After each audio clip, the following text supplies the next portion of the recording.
Roy Jones Jr. is one of the greatest artists who has ever stepped inside the ring.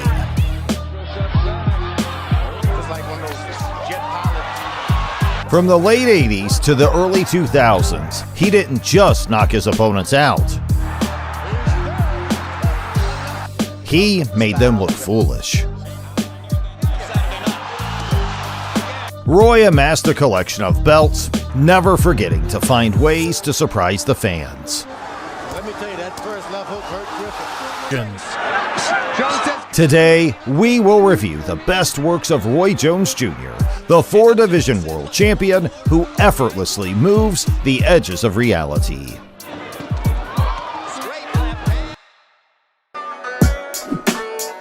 Roy Jones Jr. was born into a family of fighters. His father, Roy Jones Sr., was a Vietnam veteran and pro boxer during the 1970s.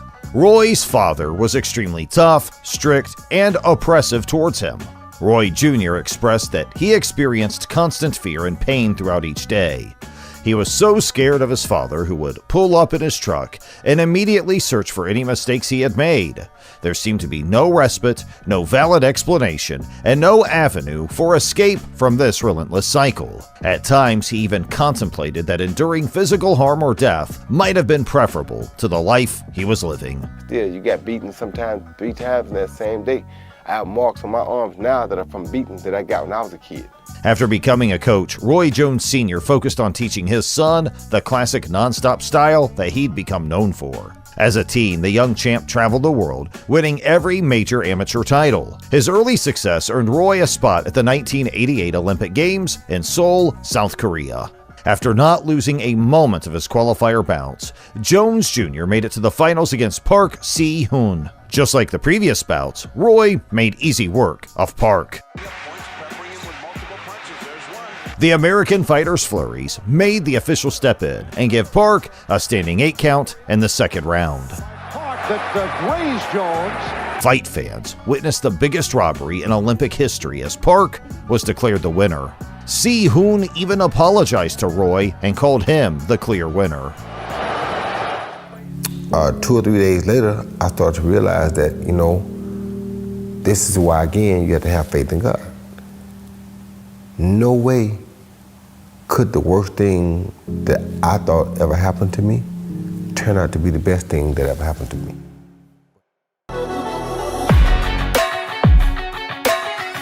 After the historical robbery at the Olympics, Roy Jones Jr. moved on to the pro ranks.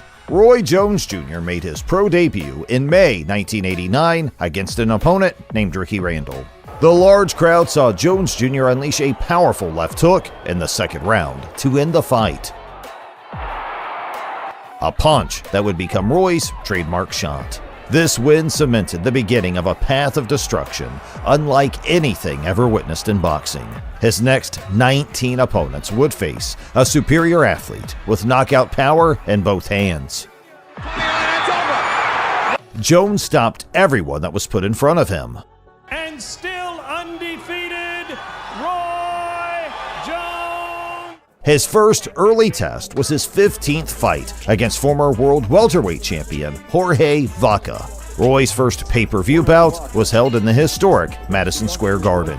In the first round, Roy would find the mark with his legendary left hook to earn the knockout. It is dropped. 1, 2, and down we go.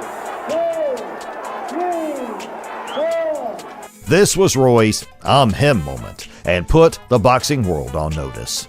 1992 was Roy's third full year as a pro boxer. He held an impressive 19-0 record with 18 knockouts going into his first world title bout. The power-punching phenom faced contender Percy Harris for the vacant WBC Continental America's super middleweight title.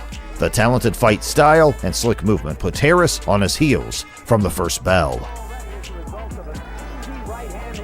After punishing Harris for 4 rounds and landing 3 knockdowns, Roy found the KO at the end of the 4th.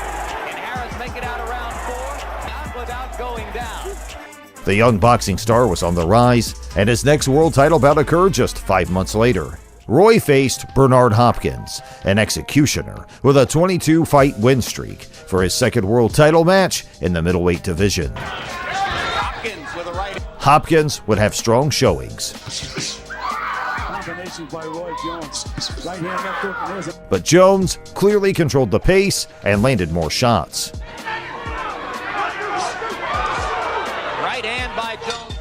Apparently that night, the executioner had forgotten to sharpen the blade. After 12 rounds, the judges awarded Roy a decision and his second world title. Roy Jones Jr. At 22-0 with 2 world titles, Jones had yet to reach the pinnacle of his fighting career. Roy's third shot at a world title would again be no walk in the park.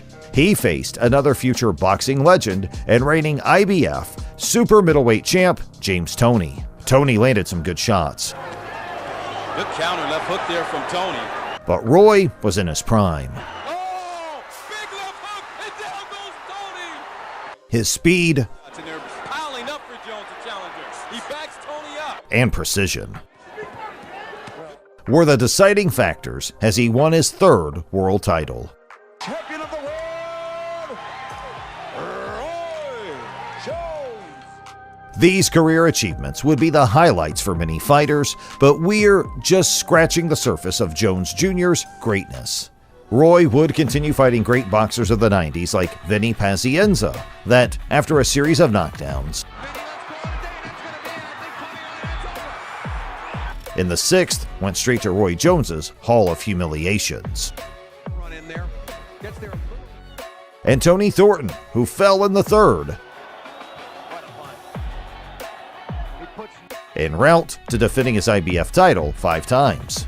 In October 1996, Jones found himself in a match against the undefeated Bryce Brannan. With a disregard for moral boundaries, Roy displayed both extravagance and intrigue, mocking his opponent as he sent him to the canvas not once, but twice.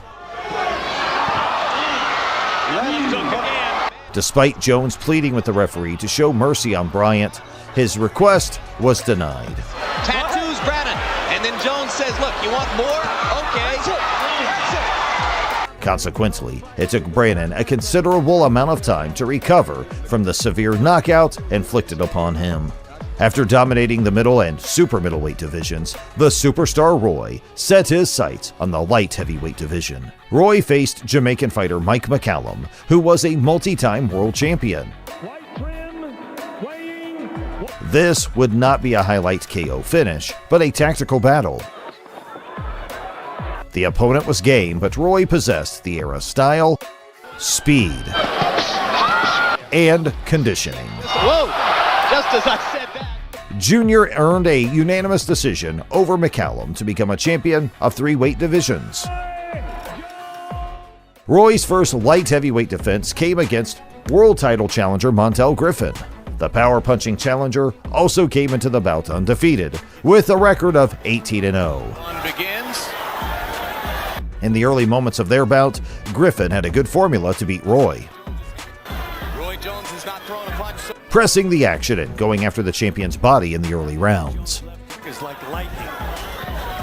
That was until Jones picked up the pace and started attacking, off balance as Jones attacks him with a left and a right. blitzing the challenger in the 7th with a crisp hook to drop the power-punching challenger. You better stop winking at Griffiths. Good left hook by Jones. After landing the knockdown, Is white trunks with black trim. And there's a knockdown. the knockout artist Jones was on the hunt to finish the fight. As Griffin went down in the 9th round, Jones made a catastrophic error. Roy landed a flush hook while Montel was on one knee. Griffin couldn't continue, which disqualified Roy and cost him his world title. Years later, Roy Jones reminisced about how he felt after suffering his first pro loss. I got disqualified again, just like at the Olympics. Probably a devastating moment of my career because I never wanted to have a loss. Frustrated and angry, Superman Jones Jr. vowed to get his title back and finish Griffin. Their rematch occurred 5 months later, and Roy promised to make it a short fight. The champ would come through on his promise and get Griffin out there in the first round with his leaping left hook. Left hook hurt Griffin. Now that Roy took his WBC light heavyweight title back, he resumed his quest to become undisputed champion. He spent the prime of his career retaining and gaining major boxing titles. The craziest thing about Roy Jones in his prime was just how ahead of everyone else he was. He was a showman who aimed to please the crowd and deliver the knockout. But even when he couldn't get the knockout, Jones still put on boxing master classes. For an example, just look at Roy's unifying title bout against champion Reggie Johnson in 1999. Reggie was the owner of the IBF World Light Heavyweight Championship, the belt that Jones was missing to become a unified champion and achieve legendary status. This bout was all Jones. 1 minute down, the hard right hand by Jones, and Johnson goes straight on. As he repeatedly snapped off powerful counter combos on Johnson. Happens so quickly that you just can't duck. Second knockdown in 3 rounds. Second time Johnson's been knocked. After a one-sided battering,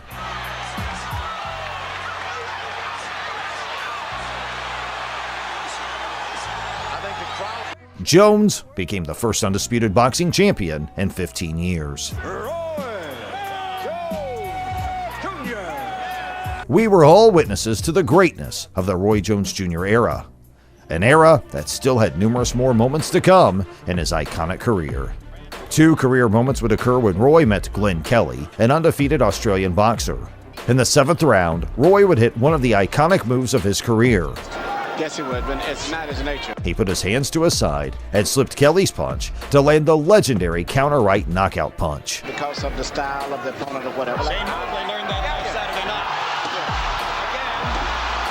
Again, once again. Roy faced another test after facing Clinton Woods and throttling the challenger for 6 rounds. And you wonder how much of this Clinton Woods is going to want to take. Because now He decided to leap for greatness and moved up to heavyweight to face John Ruiz, the WBA heavyweight champion. Jones came out fearless, tagging Ruiz early and keeping his trademark high pace. it's a left in return, and they're fighting in the center of Ruiz would answer Jones and test his chin with a heavyweight right hand. And Ruiz comes back with his own left hook. Roy took it like the champ he is, and a heavyweight war broke out. This bout was non-stop action. He's going with that Even at heavyweight, Roy was lightning quick, straight right hand. going in and out, countering with his patented leaping punches and hooks. And now Jones looks to do it again. Roy would even work Ruiz's body. Don't let it. If the referee breaks you up, go. But even with Roy constantly landing, Ruiz stood in and landed his own shots. Whole years with 2 or 3 title defenses in which Jones didn't lose a round. Everyone knew Roy Jones Jr. had made history again when the final bell sounded, becoming World Heavyweight Champion and Multi-Weight Class Champion. Heavyweight champion of the world, Roy Jones Jr. On top of being the best boxer in the world, the champ proved that everything he touched turned to gold. He would try his hand at acting and became a multi-platinum rap artist. Roy's biggest hit was the classic Can't Be Touched, released in 2004.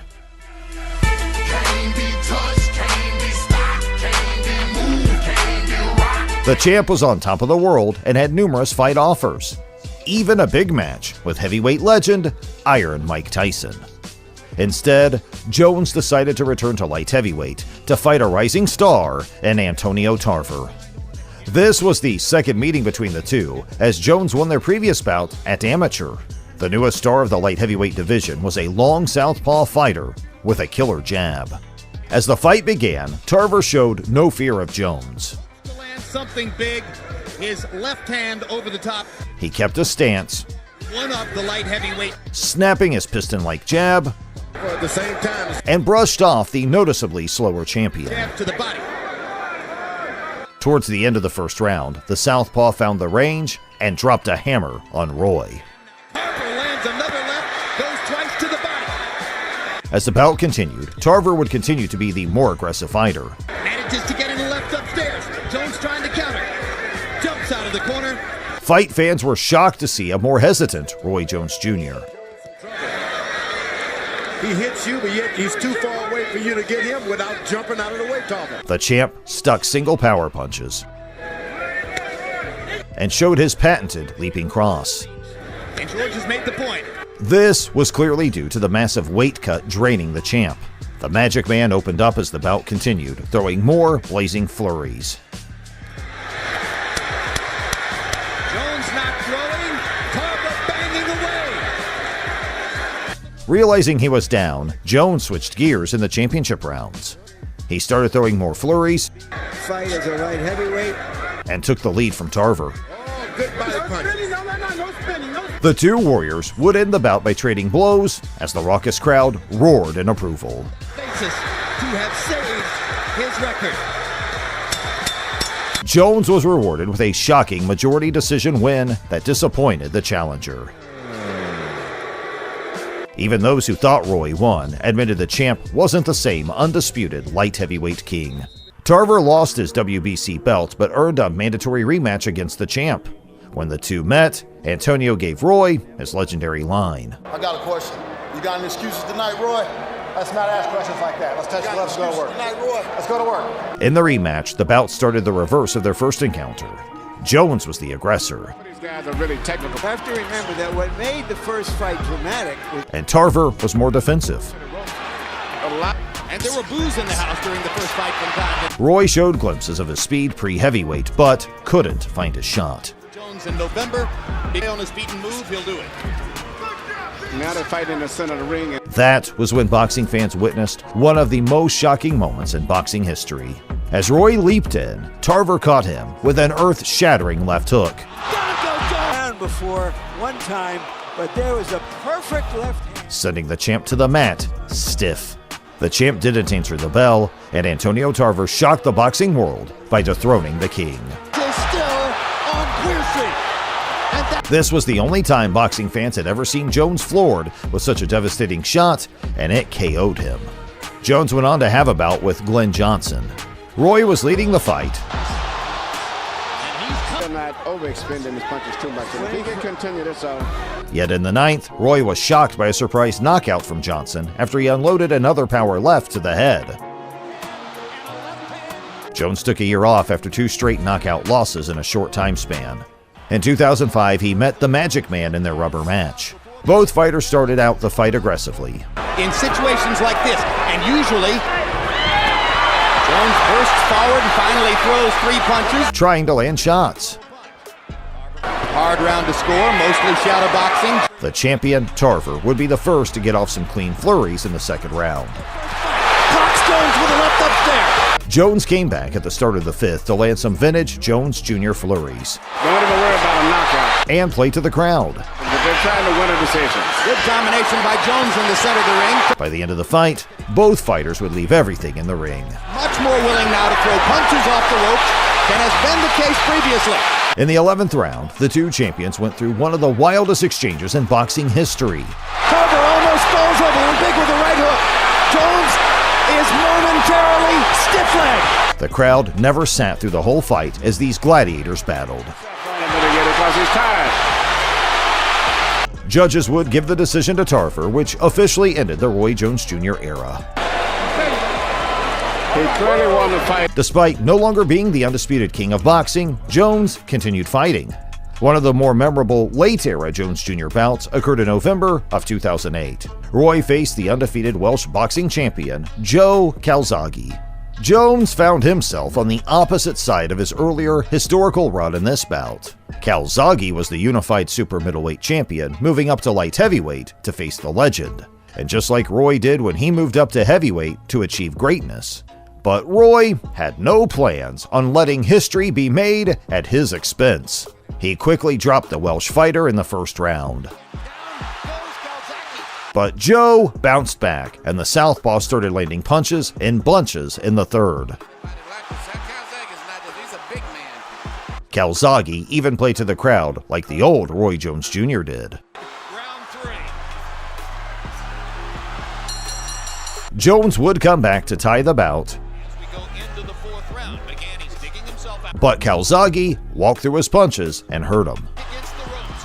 Roy may be momentarily hurt. He's hurt. Straight left. Blood above the left. Joe pulled away in the late rounds He's picked. Going to have to do the upending if he hopes to win. So far, he's and achieved greatness like Roy once did.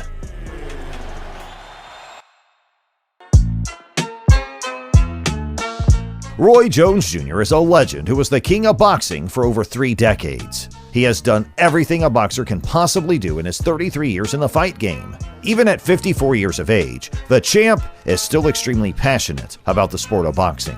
While he is still an active fighter, Jones is now becoming an accomplished trainer of world champions. There will never be another fighter as talented and entertaining as Superman Roy Jones Jr.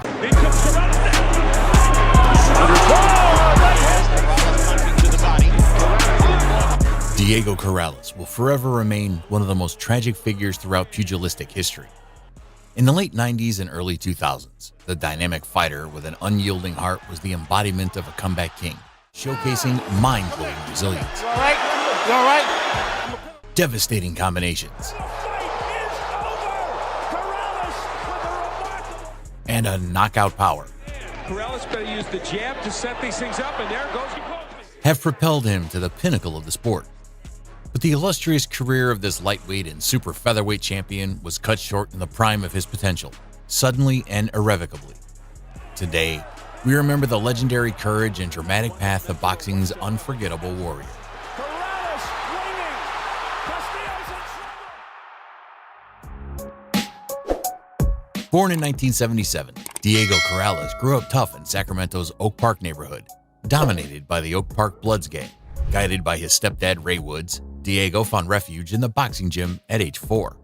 However, things took a turn after he underwent a distressing incident where he witnessed the tragic death of his closest friend in a drive-by shooting. This was a devastating experience for Diego, and seeking structure, he turned to the Sacramento Police Athletic League boxing gym, where he developed his boxing skills.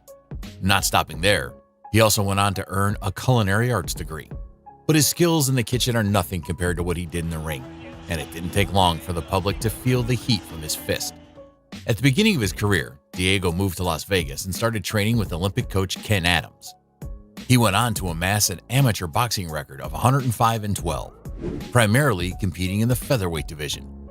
He represented the United States in the Pan American Games and the World Championship in 1995. In a heated battle in June 1996, Diego Corrales faced C.J. Canales in the junior lightweight divisions.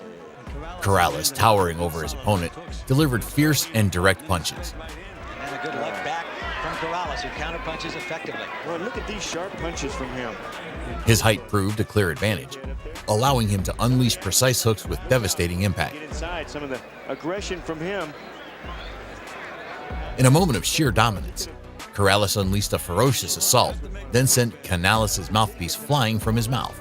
Oh, there it goes, the mouthpiece out. And I think what happened, Canales... Despite Canales' resilience, Corrales maintained control. In the end, Corrales' relentless onslaught earned him a unanimous decision victory. So the winner is Diego Corrales. In October of the same year, Corrales squared off against Sergio Macias at Texas Station. Right from the start, Corrales unleashed thunderous left hooks and punches, leaving Macias with an early black eye. Despite sustaining heavy cuts and enduring Corrales' relentless assault, Macias fought on. However, by the 4th round, it was evident he couldn't defend himself. The referee intervened, calling the fight in favor of Corrales via TKO. A year later, in October of 1997, Diego Corrales faced Juan Angel Macias. By round 2, Corrales delivered leg-paralyzing blows to Macias. Perhaps he has a statement to make himself, and that time he is stung by the left by Corrales, and he goes down. Wisely. While Macias bravely endured Corrales' onslaught, the ferocity took him by surprise, making him pose like a man reflecting on his life's choices. Surviving until the 6th round, Macias received one final devastating blow from Corrales.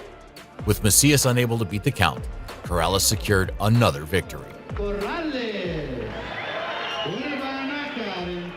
With a flawless record of 19 wins and 0 defeats so far, Corrales faced Angel Aldama in Sacramento, California. Corrales wasted no time, unleashing severe blows to Aldama's body, who valiantly held on. With relentless ferocity, Corrales continued his assault. Throughout the intense brawl, neither fighter hit the canvas. Round 4, the fight concluded with Corrales emerging victorious via unanimous decision. Diego Chico Corrales. Diego Chico Corrales. By 1998, Diego Corrales was a force to be reckoned with. He charged at Eduardo Contreras like a raging bull, both fighters unleashing their inner beasts. Corrales showed no patience, launching a full-force assault, Now Contreras is ready to go. causing Contreras to stagger and cling to the ring ropes for support. In the second round, a brutal combination of powerful right and left hooks sent Contreras crashing to the canvas in disbelief. Where Contreras wants to be, but he gets caught with the left, and down he Despite attempting to rise, his feet betrayed him, leaving him staggering. The referee halted the fight, awarding Corrales his 21st victory. At this juncture, it was evident that Diego Corrales was destined for greatness, bulldozing through his competition. But when it comes time for the battle, it's live and let die. In a brutal showdown with Gary St. Clair, both fighters exhibited unwavering determination, trading blows well into the 6th round. Corrales showcased impeccable head movement. Despite the grueling contest lasting until the 12th round, Corrales emerged victorious via unanimous decision. The following year, Diego Corrales fought Claudio Martinet in a bout that marked his ascent to the professional spotlight. Though Martinet posed a formidable challenge with his short hooks and heavy punches, One of the other questions about Corrales, how successful he is at the real top echelon of Corrales remained resilient. By the 6th round, Corrales seized his moment, unleashing a thunderous right hook that floored Martinet, He went in there with a good plan. He got caught. leaving him unable to rise before the count. This decisive blow secured Corrales a victory via TKO. The next year, he leapt into professional boxing, conquering the featherweight division with a sensational 28-0 winning streak. But his fight with the IBF super featherweight champion Roberto Garcia, who already had 29 wins and 0 losses, was sensational. In the 6th round, Diego hit his stride, unleashing a storm of powerful punches that left Garcia teetering on the edge. Soon, Garcia's bloodied body met the canvas. Corrales wasted no time, relentlessly pummeling Garcia's vulnerable face after he rose again. With 2 ruthless right-hand hooks from Corrales, Garcia found the canvas again. The fight continued for some rounds, but a lightning-quick 1-2 combo from Corrales in the 7th round made Garcia succumb to the ropes. Recognizing the dire situation, referee Joe Cortez intervened without a count, mercifully preventing Garcia from enduring further humiliation. In a recent interview, Garcia didn't fail to recount how his fight with Corrales still keeps him up at night. That power was insane. Yep. I still get flashbacks when I wake up. I wake up at night with flashbacks. Oh shit, so all sweaty, thinking, Corrales hit me. In the September 2002 showdown with Angel Manfredi in El Paso, Texas, Corrales faced a challenger who was taking a risk by moving back down to super featherweight. Once the bell rang, it became evident that Manfredi was in over his head against Corrales. Angel's wobbled again, got big trouble facing him. 2 minutes left in the round. Manfredi having trouble once again. With a precise hook, Corrales sent Manfredi sprawling to the canvas in the opening round.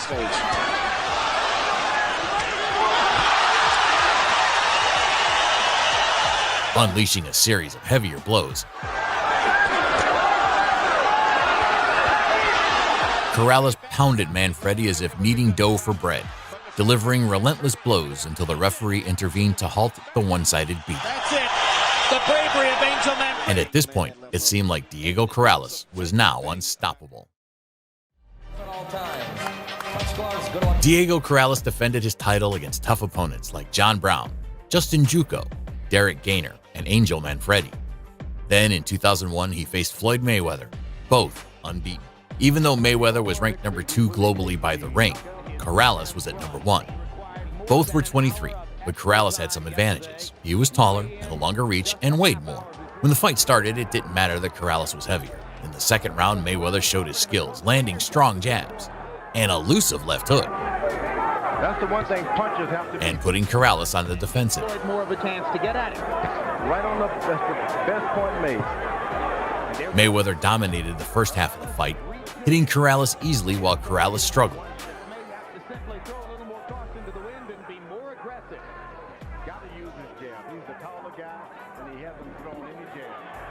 In the 7th round, 2 left hooks knocked Corrales down. Mayweather continued with powerful punches. Even though it felt like the fight could end earlier. And against a sharpshooter like Mayweather, that may not be the best way to fight. It went to the 10th round. Mayweather's hits had worn down Corrales. Quick left hook and a walk away by Mayweather as Corrales tried to close in. A gentle blow made Corrales kneel. Through it.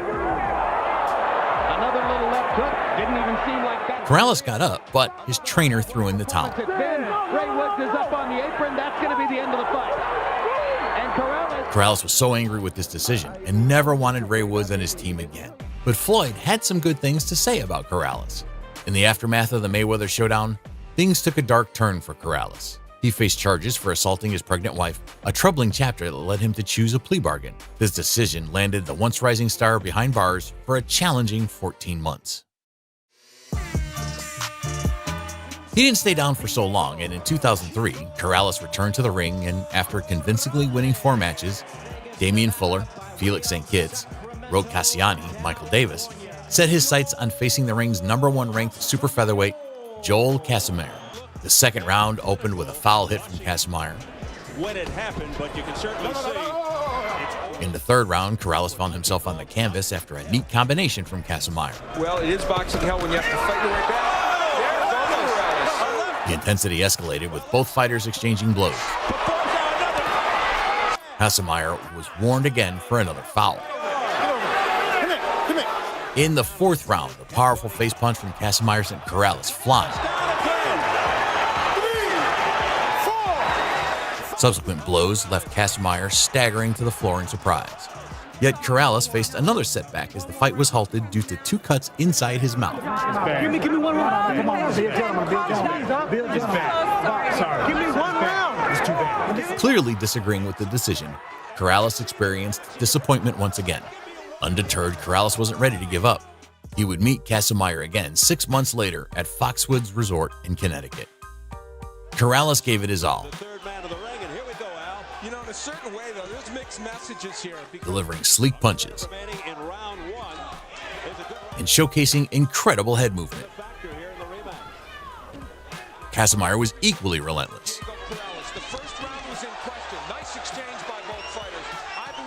And in the 10th round, he landed a powerful hook that sent Corrales rolling on the floor. Both fighters stood at the end of the 12th round, and Corrales won the vacant WBO super featherweight title by a split decision. As entertaining as this fight was, it was just a warm-up for Corrales before the ultimate battle of his life. Before facing Castillo, he had to settle some business with Acelino Freitas. Corrales and Freitas, both boasting impressive records, had a common opponent in the skilled Casimir. The stage was set for a clash between 2 powerhouses with a combined 62 knockouts, promising explosive exchanges. However, in the opening round, it was the champion, Freitas, causing all the damage. Freitas looking the better of the 2 here in the opening round thus far. Freitas' dominance continued in round 2, consistently landing hooks with both hands. For the right you just referenced, there was another one that landed by Freitas. I don't think they anticipated he could land those rights. Despite being shorter, Freitas proved more effective, dancing on the outside and leaping in with quick power shots. Freitas a long left. The momentum slightly shifted to Corrales in the 4th round. While Freitas landed sharper punches, Diego applied tremendous pressure. Can't get that jab in to slow him down. Corrales digging to the midsection. In the 8th round, the crowd chanted Chico, and Corrales responded with a stinging left hook. With heavier blows came newfound confidence. Confidence. And Now, for the first time, Freitas... Corrales took over in round 9, landing a powerful right hook that dropped the champion a second time. Entertaining affair here. Right hand down goes Freitas again. Despite surviving past the 9th, Freitas couldn't withstand Corrales' assault. Under 2 minutes in the 10th, Corrales landed another hard left hook right-hand combo. Coming through with the jab. You can make the call. Countering left hand. Corrales pursued, landing a right behind the ear, sending Freitas down a third time. Although the champion signaled readiness to continue, he unexpectedly surrendered, walking to his corner and waving his hand. Corrales versus Freitas was suddenly over. Charged with this sweet victory, Corrales faced Castillo in a bout hailed as one of the greatest in the last 2 decades. At the opening round, both fighters traded vicious power shots, the advantage swinging like a pendulum. Castillo just hammering the uppercuts. By the 8th round, hooks and power shots escalated into titanic blows, both warriors fueled by unyielding determination. The will. He has the right hand from Corrales. Castillo still wobbled for the last round. What the heart of a champion. You talk about a warrior. But he's trying to make something significant happen right now. Both fighters trying to... Approaching the 9th round, it was clear that the fight was already becoming a strong contender for Fight of the Year. Both men bore the scars of battle, with Castillo cut above the left eye and Corrales suffering from badly swollen eyes. Castillo's feigned move paved the way for a devastating left hook. Seizing the chance, Castillo unleashed a right uppercut and another left hook. What a heart. Both fighters. Corrales went down hard, pulling his gum shield. 7, 8. Come to me. You all right? You want to continue? Okay. Corrales, exhausted but explosive, dropped a dynamite right hand that left Castillo dangling on the ropes like a puppet with cut strings. Well, here comes Corrales. The crowd erupted as if electrified. Unbelievable! Diego Corrales! In April 2007, Diego Corrales faced Joshua Clottey. This fight is remembered for so many reasons. Taking on Clottey turned into a nightmare for Corrales. Clottey, visibly larger and stronger. Diego is moving around this ring and is true to his word to try and be more tactical, but already Clottey was able to get in and land the left hook. Unleashed punches with formidable force and precision. There's that left hook combination, 3-4 in a row by Joshua Clottey. Corrales, no passive target, countered Clottey's onslaught during the 10-round battle. Those combinations from outside, but so far the defense of Clottey, which is very good, has... Weight played a crucial role in hindering Corrales from truly hurting Clottey. It's 2 good left hooks, this Clottey. Clottey really digging in. Yeah, Clottey's been down only once in his pro... The bout unfolded fiercely. The first 3 rounds, Clottey relentlessly attacked, landing powerful punches in bunches. Low by Corrales, not noted. Now England says keep your punches up to Corrales. This is leaving Corrales struggling to defend. Here in round 1. Oh, look at the body work by Clottey. Fantastic. In the 9th round, Clottey broke through, unleashing a barrage that staggered Corrales towards the ropes. Corrales is rocked. He's in trouble.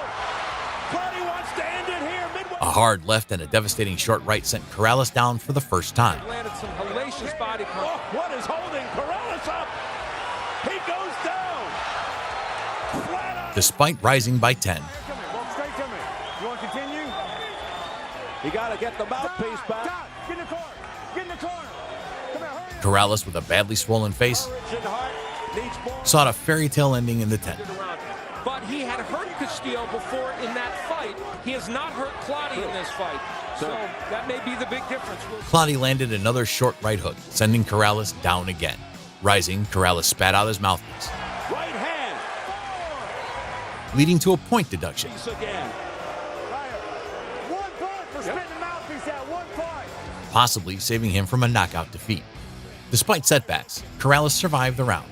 Judges awarded Joshua Clottey a unanimous decision victory. Standing here in Springfield, Missouri, and Joshua Clottey drops to the canvas. So emotional.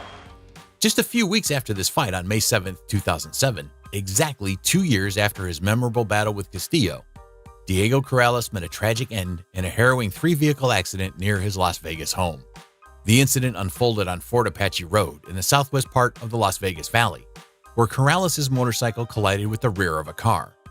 Propelled over 100 feet into oncoming traffic, he was struck by another vehicle. Rushed to the hospital in an ambulance, the unfortunate reality awaited. He was declared dead upon arrival. At the tender age of 29, Corrales left a lasting legacy, boasting an impressive record of 45 total fights with 40 wins, including a remarkable 33 knockouts. His untimely departure marked the end of a promising career and a tragic chapter in the world of boxing. For that first one, and Bowen goes down. Beaten by Bone Crusher Smith, Tony Tucker. The 90s were filled with legendary heavyweight boxers, and Shannon the Cannon Briggs was one of the best. There's 4 or 5 people at our table here, and all of them agreed that it was a lopsided fight. And a former world champion who scored a record 37 first-round knockouts.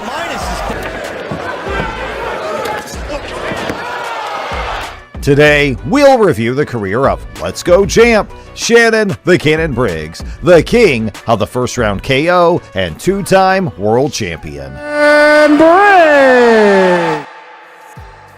Shannon Briggs grew up tough on the streets of Brownsville, like boxing legends Mike Tyson and Riddick Bowe. It seemed like Briggs was destined for a life of misery until he saw Mike Tyson at Bristol Park. Briggs said seeing the champ that day in the park inspired him to become a boxer. I'm glad I didn't run that day. Wow. It changed my life. Because I was looking at you. I was a little boy. I was looking at you. And I said, damn, I want to be like that. Yeah. I want to come on and people be scared. Briggs would walk the same path as Tyson to become a fighter. He started boxing training at Jimmy O'Farrell's Spirit City Boxing Club in Brooklyn, New York. The owner, Jimmy, allowed Shannon to train at the gym late at night and occasionally sleep there. Under the training of Jimmy O'Farrell, Shannon would show potential as a fighter, but his mother was hesitant due to his severe asthma. When Shannon asked his mother for boxing shoes, his mother agreed on the condition he knock his opponents out early. She said, well, if I buy these boots, you're going to have to knock them out fast because, you can't breathe after, second, third round. I said, don't worry. I'm going to knock them all out in the first round. After 3 years of training, Briggs would become one of the country's top-ranked amateur boxers. He earned silver at the Pan American Games in 1991 and earned gold at the U.S. National Championship in 1992. An injury kept Briggs from competing at the Olympics, and he met legendary trainer Teddy Atlas. The famed former trainer of Briggs' idol, Mike Tyson, Atlas saw potential in Shannon to become a top pro heavyweight. His first pro bout took place at Catskill, New York in 1992 against journeyman John Basil Jackson. This was an educational experience for Shannon as the pros were much different than the amateurs. Shannon ate a good shot from Jackson but unleashed a vicious barrage of body punches. Going for the body beautifully. Well, you saw it. Knocking out Jackson in the first round would become a trend in Briggs' career. The Cannon, as he became known, quickly rose through the heavyweight ranks. His game plan of taking his opponent out quickly would keep Shannon busy. In his first year as a pro, Briggs would rake up 10 wins with 9 by knockout. Demolishing low-ranked heavyweights would be the norm for Shannon over the next 5 years, earning an undefeated record of 25 wins and 0 losses, with most wins by knockout. After 5 years of grinding, Shannon would get his first international televised bout on HBO. This was a showcase event where rising heavyweights were being spotlighted. Shannon was set to face Darrell Wilson in the main event. Wilson was a gatekeeper who was known for his punching power and being tough to finish. Experts thought this was an easy fight for Briggs, but it would not go how anyone thought it would. Wilson would put on the performance of his career and bring the fight to Shannon. Opportunity right away. Hard left hook by Briggs. In the third round, an exhausted Briggs would cut and then absorb a powerful KO punch from Wilson, Beside and maybe above the right eye. knocking out the young prospect. The hits would keep coming for Shannon after the fight. He would part ways with Teddy Atlas and be informed of his mother's death from a heroin overdose. After the loss and death of his mother, Shannon would fight occasionally over the next year. He added more knockout victims to his resume as he tried to heal a broken heart. The turning point in Shannon's career would come against boxing legend George Foreman. So Rodriguez than Dundee would want. He's open. There's a shot. Foreman, the former heavyweight champion and legend, was towards the end of his last comeback. In order to be considered a champion-caliber fighter, Shannon would have to take out a legend. The bout would be a classic battle of speed versus power. This really shows you what a specific... If he uses the ring and stays away... It was a close fight going into the fourth round. Foreman kept a steady and conserving pace as he looked to land bombs. Not have chosen him from that opponent's list. Shannon was still trying to find his rhythm, but had the clear speed advantage. Yeah, but this is sort of like the last that part of him yet. Well, for his... By the fifth round, Shannon began hitting his mark. Hard right hand by Briggs. But the boxing legend Foreman returned with some power punches in the eighth round. He won that also. He certainly lost the sixth round chance, particularly against a fighter like Foreman. The young contender survived the late onslaught of the legendary champion. He earned a majority decision for Shannon and a future shot at a world title. New linear heavyweight champion of the world! Shannon's win over George Foreman led to a world title bout with heavyweight champion Lennox Lewis. Lewis was the reigning WBC heavyweight champion and a former Olympic gold medalist. He was on a quest to become an undisputed champion when he was forced to face his mandatory challenger in Briggs. Early on, Briggs would surprise the champion and get the jump on him early.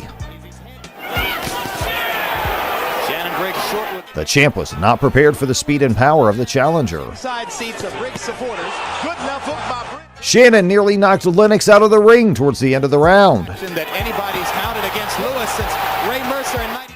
Lewis continually beat Briggs to the punch throughout the first 3 rounds of the fight. Slug it and knock him out rather than setting his knockouts up. You get this guy a little courage. Hard right hand by Lewis. This led to Shannon getting dropped in the 4th round of the bout. In the 5th, Briggs would be knocked down twice. You can be proud, you know. This guy's shown, hey, I'm just not a... Before the ref called the fight off. Lennox gave Briggs a second TKO loss and all the world's praise for his abilities. The closest he would get to another title shot was his title eliminator fight with South African contender Francois Botha.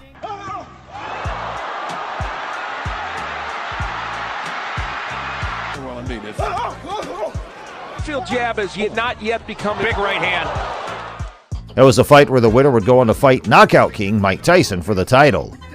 The two contenders would go to war for 10 rounds. But he continues to land with that right. The Overeem Briggs have what it takes. Briggs is In one of the best bouts of the 1990s.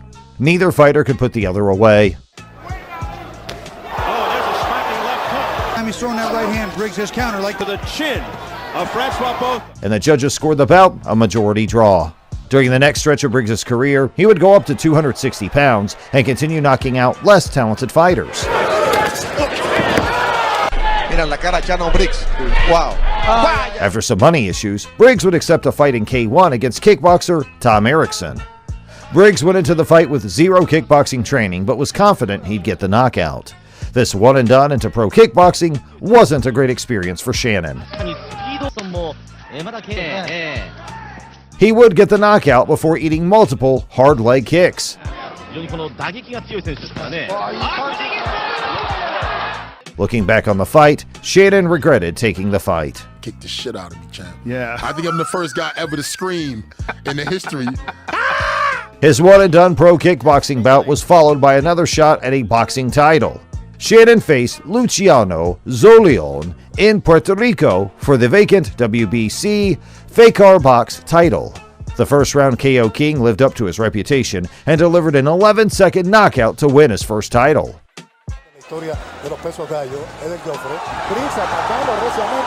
After delivering the knockout of his career, Briggs would work his way to another major title match. This time, he went to war with Belarusian standout Sergey Liakovich for the WBO Heavyweight Championship. Extra shots in his comeback. Alongside him, he described them as Brewster missing with the right. The White Wolf was the current WBO champ and promised to be a hard out for Briggs. The veteran knockout artist would show that he was still among the best heavyweights in the world.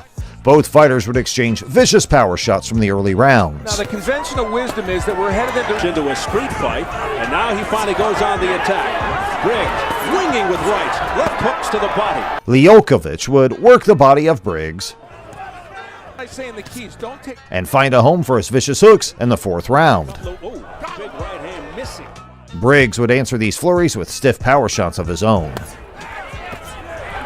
Couple of right hand, big right hand by Briggs. Wow. Toward the end of the fight, Briggs was finding a home with his right hand. Follow up right now. He just stayed there. The champ would begin to fade in the last minute of the 12th round. Looking to follow it up with a left. The right down goes Lahovich. The Cannon unleashed a vicious onslaught that knocked the champ out of the ring multiple times. Knocks it back of the head. Oh, look out. On the last knockdown, the official stopped the fight. Scorer's table. It's all over. Bobby Ferrera's waving it off. Giving Shannon Briggs his first major world title after 14 years as a pro. Unfortunately for Shannon Briggs, he would have a bout with pneumonia before his first title defense against Sultan Ibragimov. Briggs tried to get Ibragimov out early. Schon mal ein Treffer drin, nochmal. Und die linke und die rechte. Und zum Körper. Gute. But his body couldn't hold up to the title rounds. Ibragimov had the better conditioning and earned the decision win over the champ. Vorne ein anderer hat ihn 10 Runden vorne. The Cannon would dust himself off and work his way to another major title shot. This time against the reigning champion and best boxer of the era, Vitaly Klitschko. Shannon fought valiantly, but it wasn't his night. Vitaly would control the range Wants to remind Briggs who that and land at will for 12 rounds. proper support from Briggs has got nowhere near landing that overhand right. But even in a losing effort, Briggs showed heart by staying in the fight till the end. Lands his, and again, he has won every round. At the end of the fight, Briggs would announce his retirement from boxing after 18 years as a pro. After retiring, the champ would go into a depression. Putting on weight and directionless, Briggs didn't know what to do. That's when Shannon decided to fix his life and begin training again. He would develop a better physique in his 40s than he had in his prime. Briggs would also discover a new life as a massively popular internet personality. Let's go, champ! Shannon Briggs has millions of followers on social media who follow his antics and motivational advice. The popularity and transformation of his health would lead Briggs to come out of retirement. Briggs began using his social media pages to start calling out fighters. One of the earliest fighters that Shannon tormented was world champ Vladimir Klitschko. For almost a year, Briggs would follow Klitschko worldwide, demanding a fight, instigating scuffles everywhere, from restaurants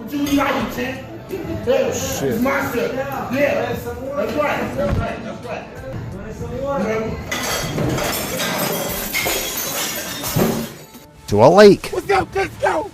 Everywhere you go, I go! The two would never settle the score in the ring, but the antics made for some viral content. This also didn't stop Briggs from starting a comeback tour. 4 years after retiring from the sport, Briggs has fought in 9 more bouts. Fuerte.